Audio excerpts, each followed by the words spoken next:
Ang mabuting balita ng Panginoon, ayon sa unang sulat sa mga taga-Korinto,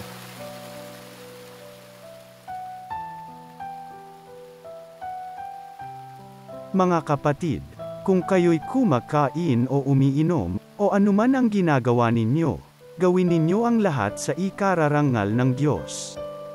Huwag kayong maging sanhi ng pagkakasala ni numan ng mga Hudyo, ng mga Griyego, o mga kaanib sa simbahan ng Diyos.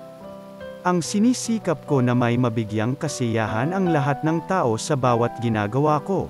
Hindi ko hinahanap ang sarili kong kapakanan kundi ang kapakanan ng marami, upang maligtas sila. Tularan ninyo ako, gaya ng pagtulad ko kay Kristo.